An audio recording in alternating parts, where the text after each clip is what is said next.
नमस्कार. नवरात्री श्री देवतांचे 9 दिवसांचे इतिहास, समृद्धी, संस्कृती आणि चांगल्याचे वाईटावर विजयाचे महत्त्व आहे. आणि ह्या शुभ प्रसंगी चौथ्या दिवसाच्या प्रवासावर जाऊया. नवरात्रीचा चौथा दिवस, ह्या दिवशी कुष्मांडा देवीची पूजा केली जाते. नवरात्रीच्या या चौथ्या दिवसाचा रंग केशरी असा आहे. नैवेद्य म्हणून गुळाचे पदार्थ ठेवले जातात आणि माळ केशरी फुलांची किंवा तिळाच्या फुलांची केली जाते. देवीच्या चौथ्या रूपाचे नाव कुष्मांडा आहे.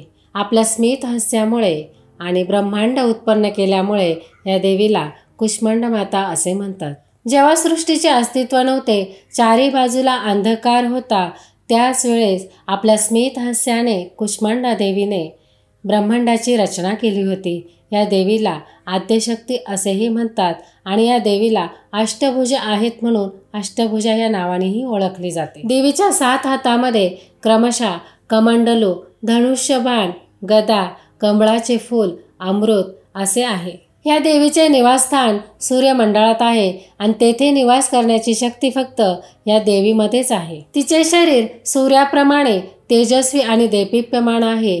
त्या तेजाप्रमाणे 10 दिशा उजळून निघतात. ब्रह्मांडात असलेल्या सर्व वस्तू आणि प्राणी यांचे तेज या देवीमुळेच आहे. या देवीच्या शक्तीमुळे आयुष्य, यश, शक्ती आणि आरोग्यात वाढ होते. या देवीच्या उपासनेमुळे, या देवीची पूजा केल्यामुळे आपल्या संसारात समृद्धी येते, सुख शांती मिळते. नवरात्रीच्या चौथ्या दिवसाचा रंग नारंगी केशरी असा आहे. केशरी रंग हा ज्ञानाचे प्रतीक आहे. या देवी सर्वभूतेषु मा कुष्मांडा रूपेण संस्थिता. नमस्तस्यै नमस्तस्यै नमस्तस्यै नमो नमः. धन्यवाद.